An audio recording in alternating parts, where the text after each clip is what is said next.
Halo semua, kembali lagi bersama gue di Obrolan Optik. Jadi hari ini gue bersama teman-teman gue nih. Nih pertama nih ada Rama, Dika, Halo. sama Reonal. Bisa dikenalin dulu ke teman-teman.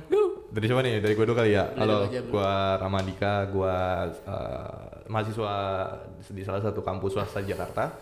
Sekaligus gue juga penggiat dan pengamat politik. Nah, Reo boleh nih. Halo, gue Reonal, bisa dipanggil Reo. Sama kampusnya kayak Rama, kegiatannya juga sama kayak Rama di politik. Jurusan lagi ya?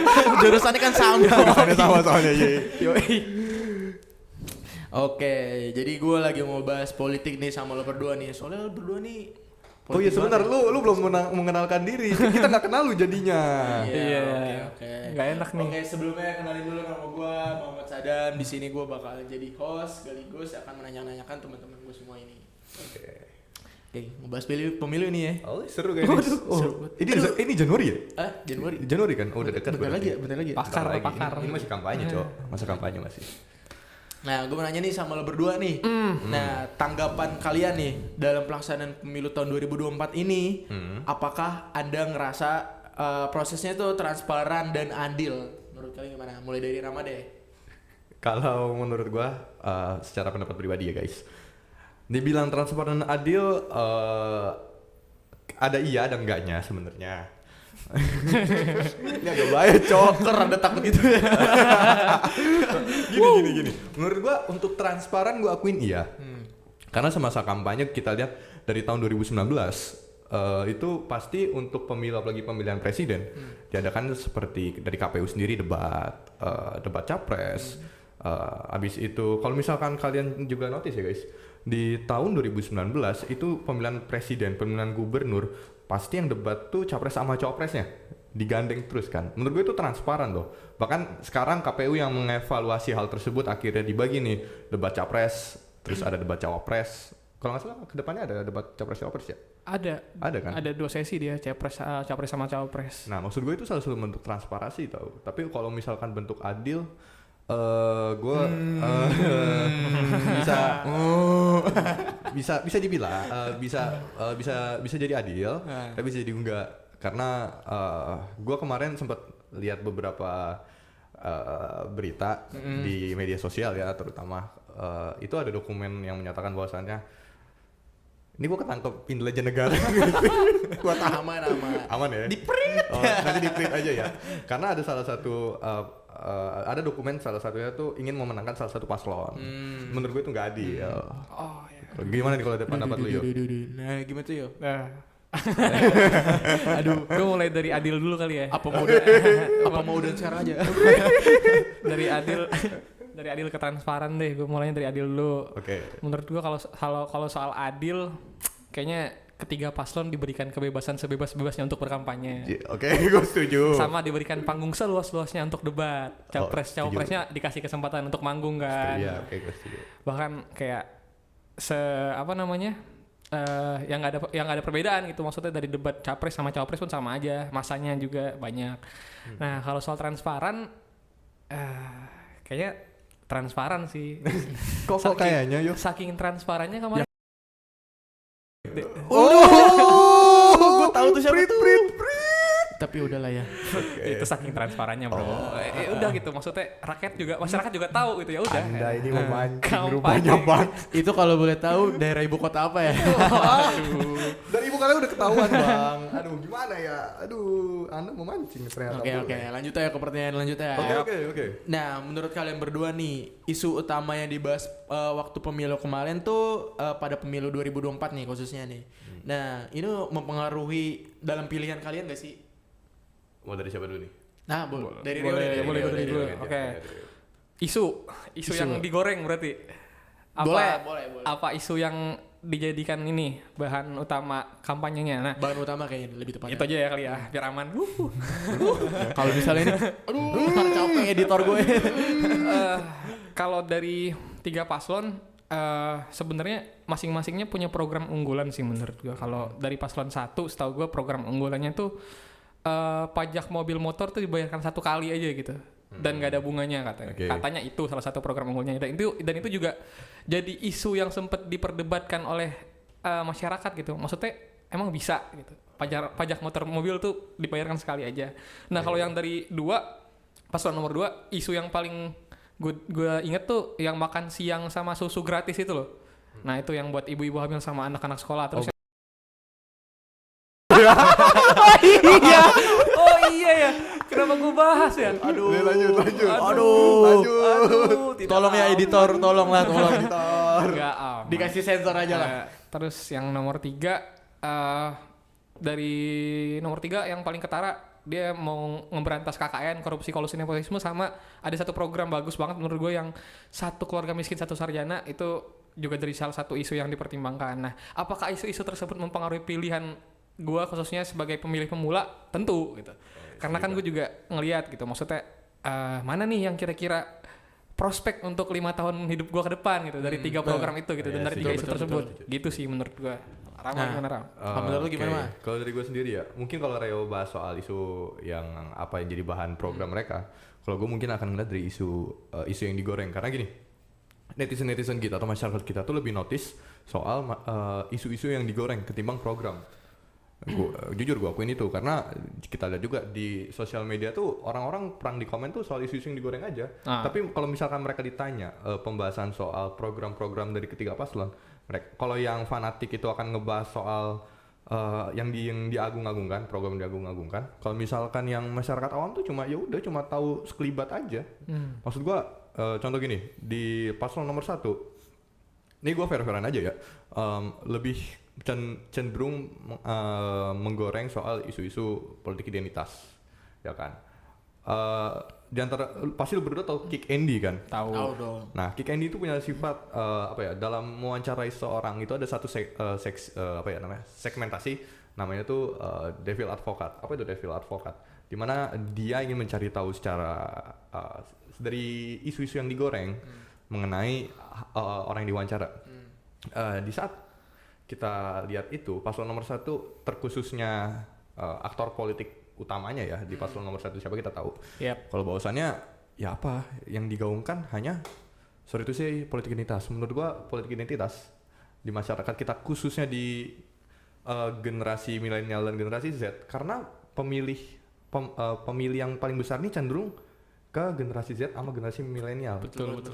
Ketimbang generasi baby boomer maksud gua. Menurut gua di kita sebagai orang yang bisa dibilang udah masuk di era digitalisasi ke arah open mind, itu enggak untuk lu bawa politik identitas udah enggak banget sebenarnya menurut gua. Oke, kita lihat dulu juga dari paslon nomor 2. Paslon nomor 2 tuh kalau kita tahu juga bahwasannya pada tahun 9. Oke. Kita tahu lah misalkan golden era. Hey. Kita tahu track recordnya beliau mengenai isu-isu yang dibawakan soal kemanusiaan, HAM segala macam. Akhirnya itu sebenarnya ya itu menjadi senjata. Kalau juga notice beliau ini udah ngikut pemilihan presiden wakil presiden itu dari tahun 2004. Iya benar. Itu nggak kepilih kan. Sampai sekarang pun masih gambling sebenarnya, ya kan. Kalau lu juga notice di perdebatan itu pasti lawan politiknya itu akan membahas soal isu yaitu HAM, kemanusiaan segala macam. Oke. Untuk paslon nomor 3 sebenarnya juga punya kesamaan soal paslon nomor 2. Kalian ada yang tahu kasus Wadas gak? Ini gue buka-bukan aja di sini ya. Ada. Menurut gue kasus Wadas itu salah satu bentuk. Tahu. Ya apa? Lu ngomong kadin juga enggak menurut gue. Terus paslon nomor 3 nih menurut gue juga banyak blunder ya. Dari diwawancara, beberapa kali diwawancara tuh banyak banget blundernya. Oh iya. Editor nanti tolong cut ya. tolong cut, tolong print gitu aja udah. Thank you. Nah itu sih dari gue. Maksud gue gini, at the end juga sebenarnya isu-isu ini akan melihat apakah gue akan memilih siapa ke depannya. Gitu loh. Dan gimana cara dari aktor politik utama ini menanggapi itu yang harus jadi titik menurut gue ya, titik untuk gue lihat siapa nih yang akan pantas gue pilih. Dan program mana yang paling baik menurut gue. Gue setuju sama kata Rio tadi. Gitu. Oke. Nah, lanjut ke pertanyaan selanjutnya nih. Gimana sih pendapat kalian mengenai partisipasi pemilu pada kali ini? Apakah menurut kalian ini tinggi atau rendah? Nah, itu kenapa? Oke. Kan tadi udah dari gue ya. Kenapa partisipasi pemilu tinggi untuk sekarang? Karena gini, menurut gua kenapa tinggi, masyarakat kita tuh punya luka besar pada tahun 2019. Apa itu luka besar tahun 2019 yang dimana akhirnya masyarakat kita pada tahun tersebut akhirnya terpecah menjadi dua bagian, oposisi dan juga pemerintahan. Ya. Pemerintah, masyarakat yang memihak kepada pemerintah waktu itu akan menyebut punya, lo tau gak sih yang sebutan kampret dan yang cebong? kadrun gitu ya? Ya kadrun, cebong, segala macam. Tahu. Menurut gue itu salah satu bentuk luka dari masyarakat mengenai demokrasi kita. Karena menurut gue juga, dan ini pendapat dari pendapat dari apa ya? Salah satu politikus pengacara yaitu Yusril Ihzar Mahendra. Ya. Kita tuh udah demokrasi tapi nggak tahu etika. Etika kita tuh kebablasan. Menurut gua sampai yang dimana di titik masyarakat kita tuh nggak bisa untuk diskusi umum mengenai perbedaan pendapat, itu udah nggak baik menurut gua. Nah, maka dari itu sekarang gua berharap banget ya, karena partisipasi tinggi ini ada di generasi Z sama milenial, yang dimana generasi Z itu pemilihnya lebih dari berapa ini ya, 31, berapa gitu, 31 juta. Sedangkan kalau milenial tuh tinggi juga, 25,8 apa 25,5 gue lupa. Maksud gue dari situ harusnya kita sebagai generasi muda, sebagai partisipan pesta demokrasi yang lebih besar ketimbang baby boomer. Maksud gue bukan menjudge mental baby boomer tuh close minded ya, bukan. Tapi lebih ke arah gini, menurut gue baby boomer nih agak pemikirannya kurang lah ya, masih kurang atau sempit lah, sorry to say. Lebih tepatnya nggak kurang memahami. Iya, karena yang kita lihat juga biasa tuh orang-orang yang berkoar di media sosial, lu tau nggak ini masih ngebawa baby boomer ya? Ada, dia tuh fanatik salah satu paslon, tuh ngomong gini, kalau tidak memilih paslon ini Islam Anda dipertanyakan. Maksud lu tahu videonya? Waduh. Maksud gue dari itu aja kita tahu kapasitas mayoritas baby boomer itu gimana. Kita sebagai generasi muda, kita sebagai pemilih yang partisipasinya tinggi, harusnya bisa nih untuk mengubah itu semua. Gitu. Nah, kalau menurut Rio gimana nih yo? Partisipasi ya. Partisipasi 2024 tuh pemilih pemula sebenarnya, pemilih pemula sama pemilih millennials. Jadi kata salah satu website Databooks tuh yang mendominasi pemilihan 2024 tuh millennial sama Gen Z gitu. Kalau disatuin suara mereka tuh ngelebihin suaranya si baby boomer sama Gen X. Gitu. Oh ya. Nah, cuman menurut gua meskipun tinggi gitu, tapi ada di beberapa data juga disebutkan bahwa cenderung masih banyak yang nggak tahu gitu pilihannya mau apa gitu kan. Ada yang memang udah nentuin pilihan, ada yang belum nentuin pilihan, ada yang nggak tahu mau milih siapa gitu. Nah, tahu sendiri kan Gen Z kan overthinking ya. Lu overthinking gak tapi? Iya lagi. Sama ya dong. Sama aja dong. Iya, maksudnya karena mungkin ada salah satu sifat overthinking itu jadi kayak kepikiran kira-kira udah pas belumnya gitu milih salah satu paslon apa mikir-mikir dulu ntar di akhir aja nunggu serangan fajar mungkin kan. Waduh, siapa tahu. Dapat 500.000. Lumayan kata salah satu paslon kan terima amplopnya urusan milih atau enggak ya udah Ada ini sepertinya mau menyerang paslon. Wah, Tolong ya. Tolong kami editor. Bahaya ini, Cok. Di-print takutnya nanti gak kebagian. Wah, ya, Cok. Siapa tahu, gitu kan maksudnya siapa tahu. Jadi ya udah gitu. Saya juga paslon nomor 2 gimana dong? Saya enggak terima dia gini-gini. Tapi tetap ambil amplopnya dulu. Ya, ambil lah. Gitu menurut gak. Dari partisipasi menurut lu yang tinggi emang dari kita ya? Tinggi. Emang tinggi. Nah, menurut gue nih ya, karena sosial media sekarang ini tuh banyakannya Gen Z sama milenial tuh gampang mempengaruhi nih dalam pemilu ini. Nah, menurut kalian gimana sih sebagai bentuk pendukungan tuh? Karena kan banyak banget Gen Z sama generasi milenial tuh bingung banget ya kan? Karena kan gampang pengaruh dari sosial media ya kan? Karena kan suara dari pemilu tuh banyak banget. Nah, itu menurut kalian gimana tuh? Dari dulu ya. Menurut gue harus nyari data yang benar-benar kredibel sih gitu. Nggak bisa ngelihat FYP TikTok lu apa gitu maksudnya. Karena kan sekarang kan yang paling relevan mungkin medianya kalau sama anak muda milenial dan Gen Z ya TikTok gitu kan. Sama mungkin adalah yang buka Instagram tapi di Instagram tuh nggak istilahnya nggak seintens TikTok gitu bukannya, bahkan yang ada sekarang kan kayak scroll TikTok tuh bisa 24/7 lah istilahnya kan gitu. Nah, makanya yang paling gampang tuh sebenarnya kegoreng di TikTok. Nah, makanya dari itu untuk generasi milenial dan juga Gen Z menurut gue akan lebih baik kalau misalkan data-data dari TikTok yang FYP itu diimbangi dengan data-data yang kredibel dari sumber-sumber tertentu juga gitu maksudnya. Misalnya dari website pemilu, dari website KPU gitu kan, atau mungkin dari official website partainya yang mengusungkan gitu. Terus ngelihat siapa-siapa aja yang ada di bawahnya, di belakangnya gitu. Ada backgroundnya kan kayak ya pasti ada lah orang-orang kayak pengusaha segala macam di belakang orang-orang tersebut kan. Nah, itu bisa dipertimbangkan gitu untuk memilih gitu. Misalkan apa ya? Gue kasih contoh ini deh. Misalnya salah satu paslon tuh orang-orang di belakangnya tuh banyak bergerak di bidang pendidikan gitu. Itu kan mungkin sangat-sangat relevan dengan para mahasiswa ya yang mungkin membutuhkan kayak beasiswa lanjut S2 atau mungkin beasiswa selama S1. Itu kan mungkin bisa jadi bahan pertimbangan untuk memilih gitu. Mungkin gitu sih kalau menurut gue. Berarti memang kita tuh berseberangan ya, Pak. Nah, boleh langsung dari lo coba mah. Kalau dari gua dampak media sosial berarti ya untuk perihal kita sebagai generasi milenial apakah berdampak. Sekarang gini, kalau lu mau ngebahas itu kita juga lihat dari segmentasi dari media sosialnya gitu, paham nggak? Maksud gini, di TikTok sendiri aja maksud gua banyak nih generasi kita, generasi milenial, generasi Z, tapi yang dimana mereka nggak paham soal politik. Karena apa? Kalau lu coba deh lihat di postingan buzzer atau apalah yang dimana agak fanatik soal politik.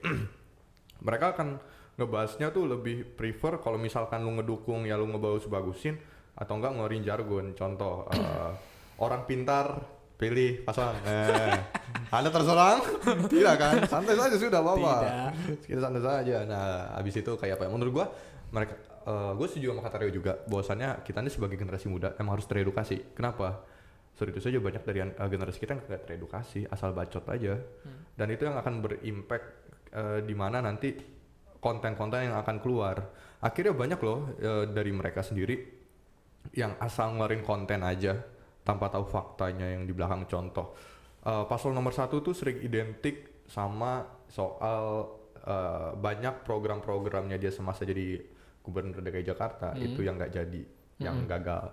Itu juga akhirnya mengakibatkan isu itu digoreng. Contoh lagi, kalian tahu kejadian Santa Cruz gak? Nah kalau itu soal yang paslon nomor 2 itu akan digoreng-goreng terus maksud gue. Bahkan paslon nomor 3 yang itu gue bilang tadi soal wadas itu digoreng-goreng terus. Oke, next gue bakal mau nanya sama kalian nih. Nah, apa sih harapan kalian terhadap pemerintah yang terpilih setelah pemilu 2024? Apa yang kalian harapkan, kebijakan-kebijakan apa yang diimplementasikan? Mulai dari Rama deh. Kebijakan ya dari pemerintah. Ini kedengarannya konyol sih. Enggak konyol sih maksud gua. Ini pasti akan selalu digaung-gaungkan. Yang dimana birokrasi kita harus berpihak atau program itu berpihak kepada rakyat. Maksud gua gini.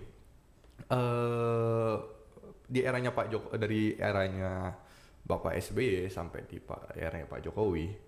Ya alhamdulillah kita ngelihat, kita ngerasain sendiri bahwasannya program-program presiden-presiden kita sebelumnya ini berpihak kepada rakyat. Nah, gue maunya seterusnya ke depannya kita punya pemimpin yang dimana punya gagasan, punya program itu lebih melihat atau lebih berpihak kepada rakyat. Contoh isu-isu sosial yang terjadi, karena kan apa yang menurut gue ya apalagi di era kita ya, maksud gue di era generasi Z dan milenial ini udah darurat banget. Maksud gue emang banyak kerusakan krusial. Gue nggak ngomong ini sebuah kesalahan, tapi menurut gue ini sebuah kerusakan karena generasi kita emang pasti kadang tuh di generasi kita menormalisir hal yang salah maksud gue.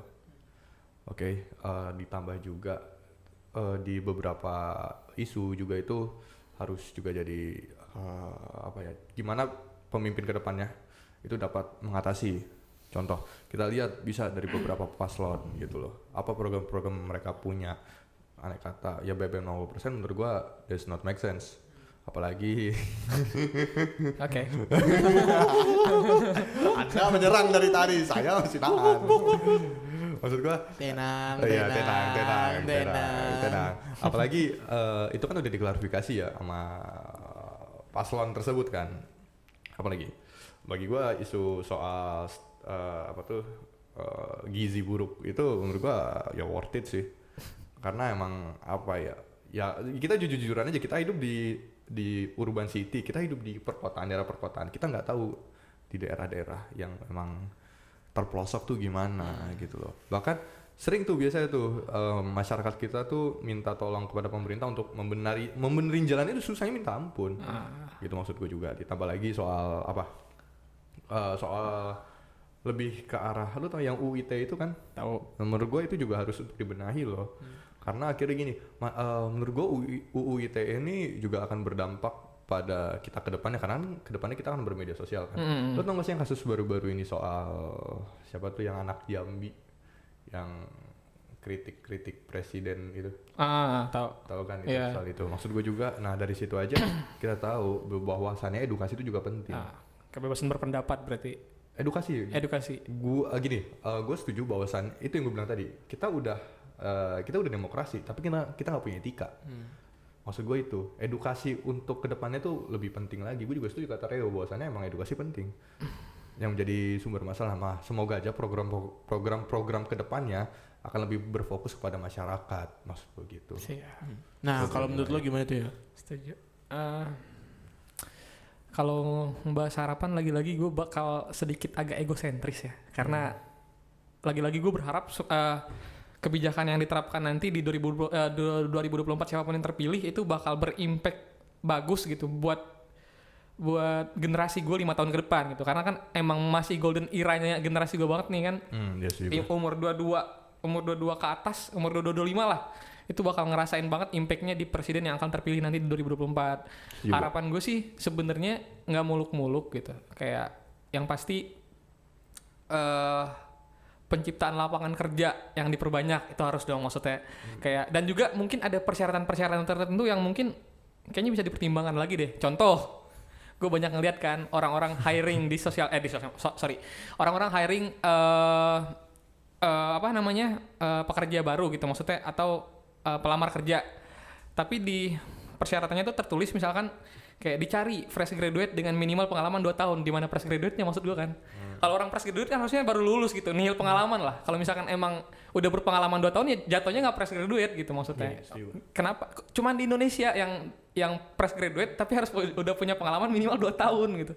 Itu menurut gue harus dipertimbangkan lagi dan kalau bisa dirubah sih gitu, biar pengalaman kerja itu bisa seluas-luasnya. Sama mungkin lebih ke ini ya, lebih ke pemerataan penduduk gitu. Nggak ada yang beda-bedain, nggak ada yang dikotak-kotakin, tidak ada lagi Java sentris, mohon maaf.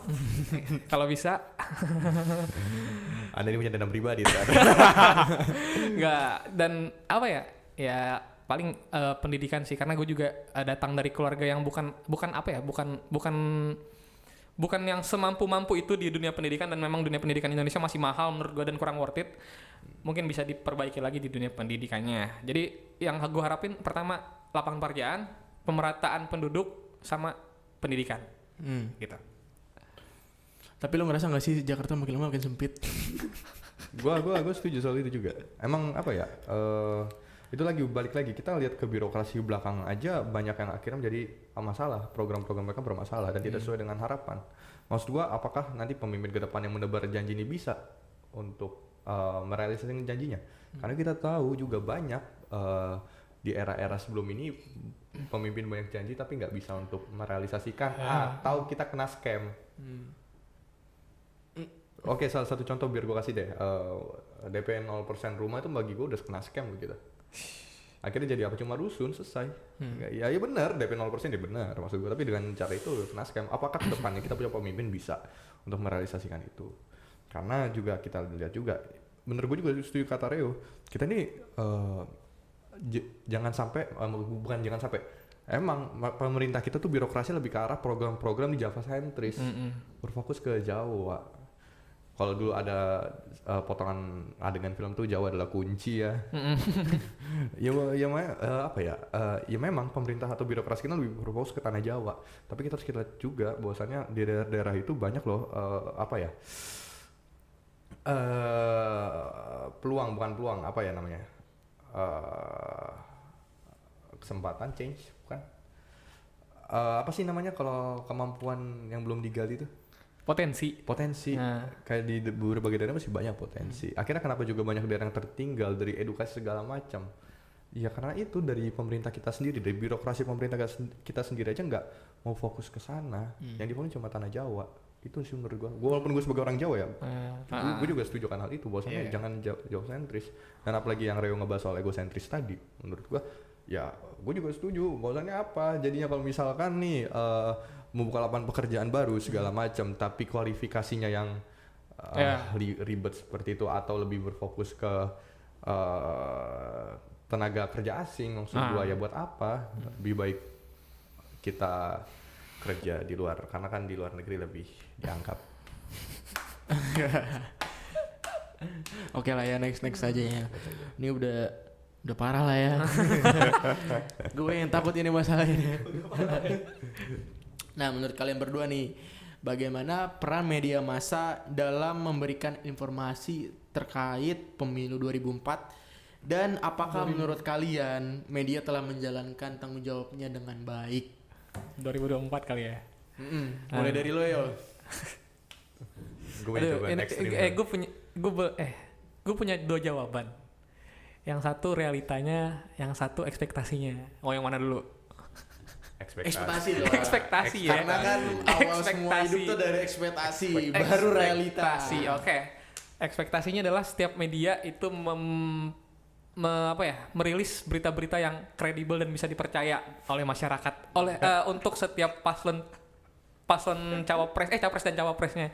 Dan itu kayak setiap media itu ya udah gitu, balance gitu beritanya, nggak ada yang ninggit satu sama lain gitu, nggak ada yang rendah satu sama lain, kan ekspektasinya realitanya menurut gua mohon maaf media ditunggangi. Mohon maaf, itu media apa ditunggangi, itu media apa demo adik-adik. Gitu aja, maksudnya kayak ada beberapa media yang cenderung apa ya, memihak, entah itu mungkin memang ya kalau misal kita sama-sama tahu lah ya, ada orang-orang di balik capres dan cawapres ini yang mencalonkan ini kan. Ada yang tadi gue bilang, ada Thomas Lembong, ada gitu pengusaha. Ya.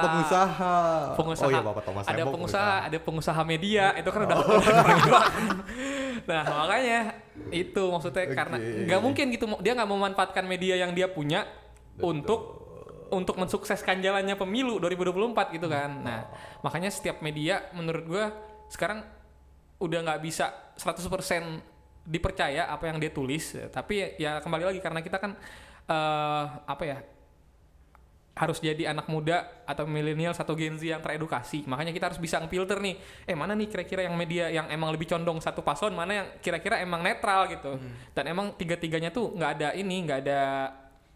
ada memihak satu sama lain gitu kan. Kalau gue mau satu sebenarnya, tapi lucu sih yang kemarin yang abis debat cawapres. Nah itu kan berbagai media tuh sepakat untuk jadiin headline beritanya yang SGIE itu. Ada salah satu media yang justru menayangkan sebaliknya gitu. Nah dari situ aja kita bisa mikir gitu bahwa kenapa di saat media lain nayangin ini sebagai blunder, tapi media ini justru nayangin itu sebagai hal lain gitu. Berarti kan ada sesuatu yang ingin dia tonjolkan gitu aja sih. Maksud gue peran media massa sekarang untuk pemilu ditunggangi dan akan selalu ditunggangi gitu ya. Setuju. Kayak menurut lo gimana mah? Gue punya juga 2 pendapat, tapi gue tetap statement awal gue adalah sekarang media massa itu kan yang namanya watchdog atau apa ya, kalau kata teman gue tuh watchdog atau yang bisa disebut berpihak pada rakyat lah. Salah satu parlemen di Belgia sana berpendapat bahwasannya gini, media massa tuh harus menjadi suara demokrasi. Kalau misalkan media massa itu dikekang, berarti demokrasi di sebuah negara itu nggak hidup. Nah, menurut gua media massa di Indonesia dalam pemilu 2024 itu cenderung bersifat industri. Wah, apa tuh? Seru tuh. Gini. Media massa kita. Ini kalau gua sebut merek kena nih gua soalnya nih. Ini gak usah sebut merek. Jangan. Nama baik gua ntar. Di ini aja simbolin. Oke. Berarti kalau industri komersil. Memang nyata, emang sudah di industri. Maksud gue gini loh, kenapa kira gue menyebut kata itu sebagai industri? Karena media massa di era sekarang ya, itu akan cenderung bersifat mencari untung. Wait. Untung. Kenapa gue bilang untung? Untung kan bukan sekedar uang dong. Iya benar. Tapi kan engagement itu salah satu utama. Betul. Ya. Tapi pemilu ini untuk sebagian media massa juga berpendapat sebagai investasi. Oke. Lu berpendapat tadi kan bahwasanya ada pengusaha media. Apakah loh sekarang gini, gue seorang pengusaha media massa nih, gue menangin satu paslon itu menang, media massa gue menang. Benar, setuju. Ya kan? Setuju. Maksud gue itu loh, akhirnya bahwasanya media massa kita, bener kata Reo, akan selalu ditunggangi ke depannya. Karena apa? Punya kepentingan sendiri masing-masing. Ya. Bullshit kalau ada yang ngomong soal yang namanya keberpihakan pada rakyat segala macam. Enggak, sekarang orang-orang media massa kita tuh lebih cenderung siapa yang bisa menguntungkan, itu yang gua akan angkat. Itu yang pertama. Kecuali media massa independen. Ya, oke. Media massa independen tuh biasanya contoh kalau yang di media sosial tuh apa ya? Ini kayak kalau ini aman, gua masih berani nyebut merek nih, kayak mungkin Volkatif atau apa. Mereka yang independen akan biasanya lebih menyuarakan fakta-fakta yang terjadi di luar. Karena kita juga bisa lihat loh, kalau misalkan media massa itu berpihak atau enggak, kita bisa lihat juga dari headline-nya, dari isi beritanya maksud gua. Di situ kita lihat konten apa saja nih yang akhirnya mereka apakah mereka keberpihakan, contoh terlalu mengagung-agungkan salah satu paslon, habis itu menjelekkan paslon lain, karena dibilang media massa itu adalah tempat di mana mencari informasi. Ya maka dari itu menurut gua masyarakat kita harus juga pilih-pilih, harus filterisasi soal itu. Karena kan masyarakat kita kan untuk sekarang ya sifatnya itu adalah di mana gampang terbawa arus. Ya. Itu yang menjadi harus Terbawa arus difilterisasi. KPP TikTok. Maksud gue itu juga apa dalam artian media massa kita memang gue juga kata Reo ditunggangi, udah selesai, gak ada kata lain. Untuk kedepannya mungkin ya, kecuali nanti ada perubahan dinamika dalam perpolitikan hingga media massa ya, gue nggak tahu. Tapi let we see ini gimana. Oke, langsung aja next pertanyaannya. Gas. Daripada gue takut banget sumpah. Masalah ini lanjut aja ya. Optik. Nah, optik program politik. Oke, langsung aja next pertanyaan. Apakah kalian ngerasa informasi kandidat dan partai politik sudah cukup mulai diakses selama kampanye pemilu 2024? Karena kan ini mempengaruhi pemilih. Ya. Menurut kalian gimana? Mulai dari siapa? Rama nih. Oke, kalau menurut gue sendiri sudah cukup, tapi hal itu nggak berguna ya. Tetap nggak berguna, cowok. Apa cowok? Masyarakat kita tuh apa cowok, teredukasi dari mana? Sorry itu saya aja, gue bukannya menjelek-jelekan bangsa gue sendiri ya, kelihatan. Dalam artian SDM kita masih banyak rendah dalam arti apa? Lu mau ngasih fakta yang gimana pun, kalau mereka percaya cuma satu hal ya udah. Iya, setuju. Ini gue nggak boleh ngomong kasar gitu. Jangan Jangan. Oke. Yang buruknya adalah media massa ini akan selalu menggoreng isu, nggak akan menggoreng fakta. Oke, kalau tadi Sadam bilang soal identitas, terus apa? Pertanyaan tadi identitas sama apa ya, gue lupa tadi. ya pokoknya soal paslon kan. Informasinya. Yang menurut gue itu nggak bakal berguna juga di masyarakat kita. Betul, kita udah bisa mengakses lebih gampang. Cuman dari pemberi informasi aja udah lebih menggoreng-goreng soal isu gimana ke depannya kita untuk tahu nih informasinya. Dan setahu gue juga sebenarnya ada salah satu website tuh yang yang ngasih tahu informasi identitas soal paslon kayak background pendidikan segala macam. Ada. Tapi itu lebih ternyata ada yang salah satu nge-spill di TikTok itu tuh lebih ke arah ini paslon ini punya hal-hal negatifnya apa aja nih, yang akhirnya itu tetap aja lari-lari kita ke isu-isu aja akhirnya. Isu-isu yang digoreng-goreng udah selesai. Menurut gua kita gampang, kita mudah untuk mengakses informasi atau identitas dari paslon di tahun 2024. Tapi percuma menurut gua karena ya masyarakat kita aja ya udah lebih suka makanan yang digoreng. Isu yang digoreng. Kalau dari lu gimana ya? Kalau soal informasi yang mudah diakses, gue setuju banget sih sebenarnya, karena kan sekarang udah era digital 4.0 lah ya gitu, maksudnya nggak mungkin gitu sesimpel informasi itu nggak bisa diakses sekarang. Cuman masalah berguna nggak bergunanya, ya mari kita pikirkan sama-sama lah.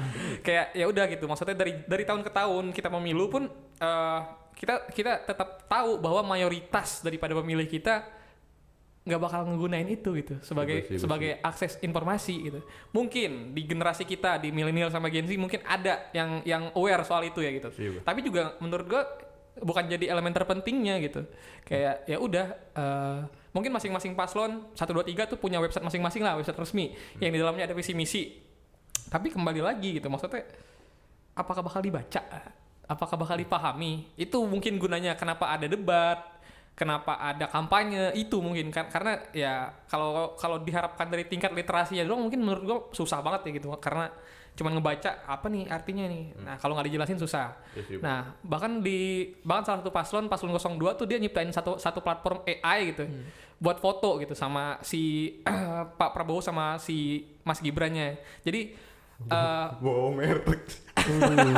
Disebut lagi. Tapi udah. Oh iya ya, tapi nggak apa-apa sih, maksudnya itu juga yang bagus gitu kan. Jadi nggak apa-apa kalau disebut. Maksudnya bagus apa ya?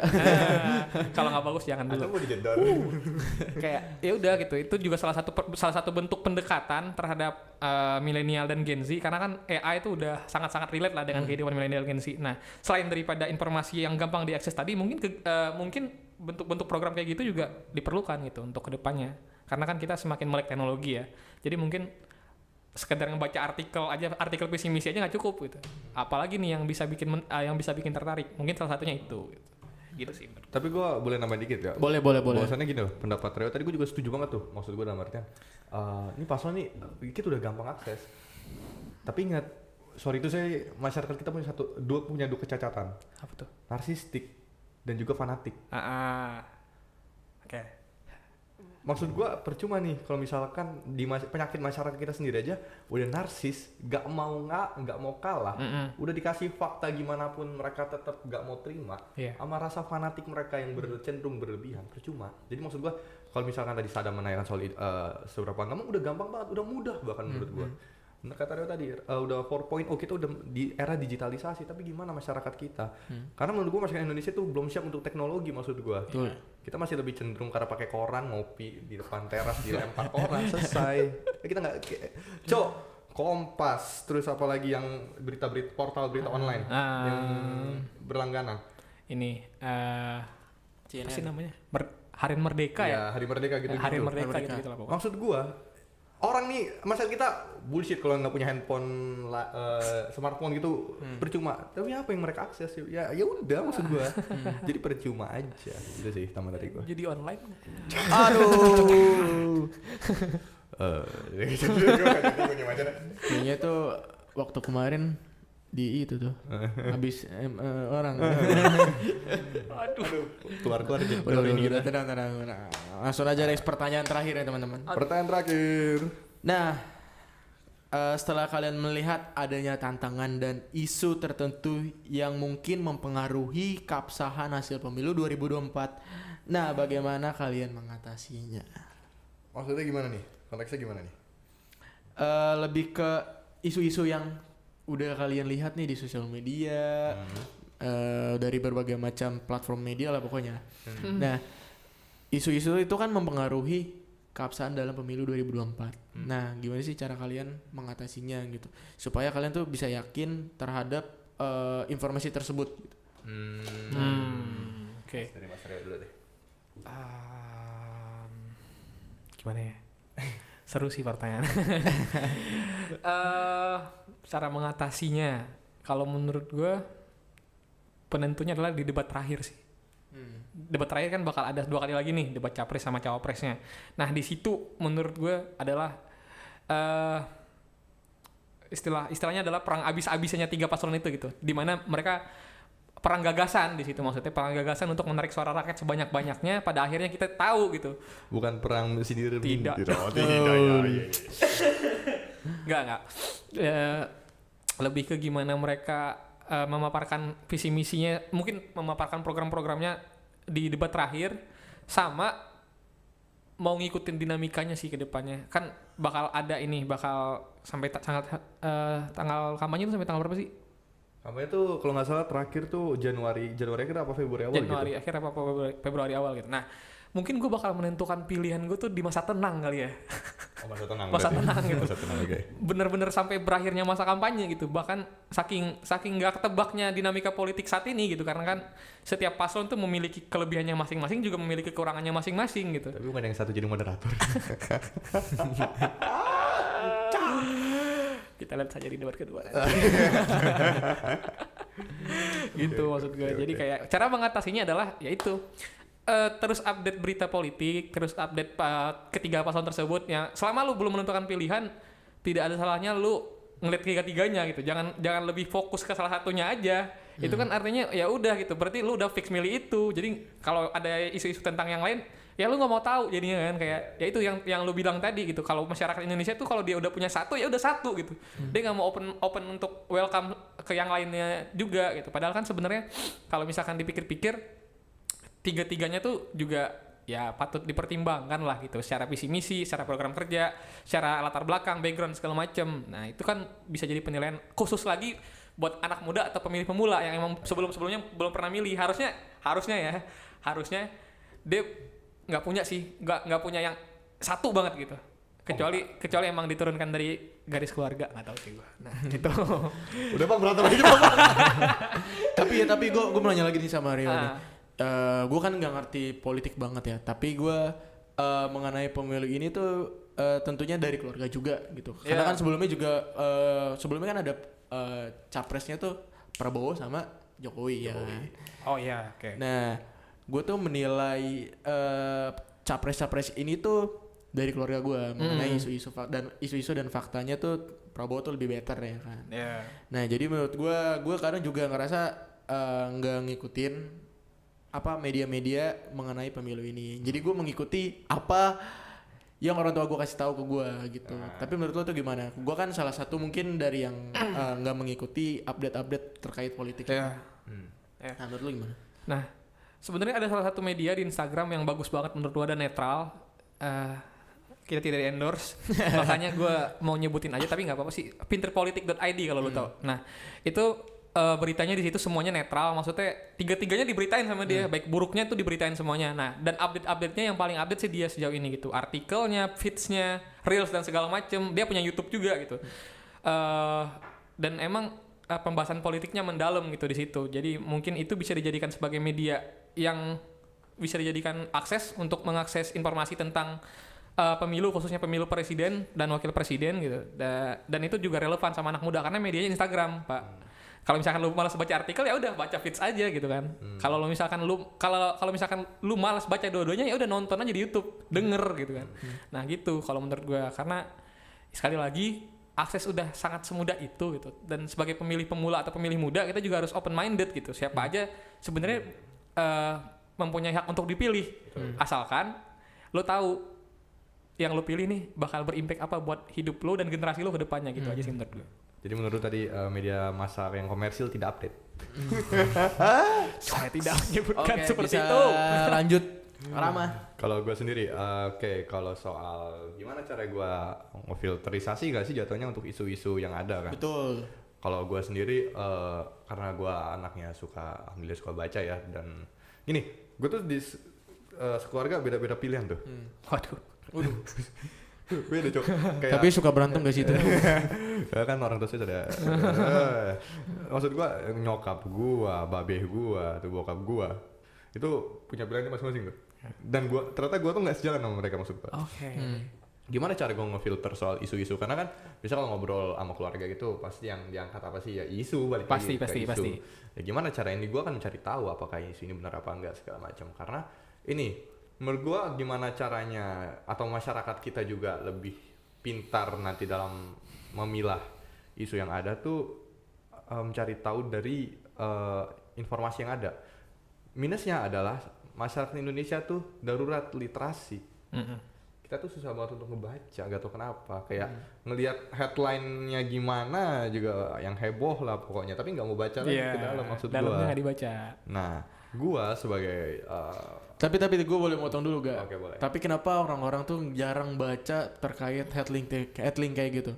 Karena menurut gue rata-rata orang yang nggak ngerti politik, jadi nggak mau mengikuti. Pasti mikirnya tuh kayak, ya pasti begini-gini lagi deh gitu. Maksudnya begini lagi, hancur lagi kayak gitu. Nah karena itu ada pikiran gitu, karena mereka tidak ingin mencari tahu. Nah, Bahkan itu nggak dari politik aja loh, Dam, tapi dari berbagai hal atau berita, atau contoh gini, paling gampang deh, isu artis aja, orang-orang tuh cuma baca headline-nya udah kayak, oh ya udah kita udah, jadi omongan. Maksud gua, kita minim yang namanya literasi membaca, apalagi membaca ya maksud gua. Itu gimana cara gua memfilterisasi isu-isu yang ada dari ketiga paslon ya, gue baca, gue cari tahu dari berbagai sumber yang relevan ya maksud gue ya, bukan yang berpihak atau gimana maksud gue. Karena gini, karena ini akan menentukan gue kedepannya gimana. Gue setuju kata Rio tadi, 5 tahun ke depan kita akan menentukan apakah ini akan berimpact atau berdampak dalam hidup gue atau enggak. Nah, jikalau nanti juga gue andai kata kurang yakin dengan kayak gue dari bacaan, enggak deh. Coba kita berarti lihat dari di saat kan udah banyak di podcast sama para politikus, apalagi ketiga paslon ya maksud gue. Apalagi Najwa Shihab sempat buat baca pres kalau tahu ya. Iya, tahu. Bakal calon presiden yang di UGM, maksud gue itu penting banget untuk ditonton, dan lu kedepannya akan tahu nih, oh siapa nih yang akan gue pilih. Udah nonton Desak Anis belum? Kami tidak tertarik, kami fanatik. Oke, pertanyaan terakhir dari gue nih untuk kalian berdua. Oke. Nah, saran dan harapan yang kalian inginkan dalam pemilu 2024 ini. Oke. Dari gue kali ya. Nah, closing statement dari gue adalah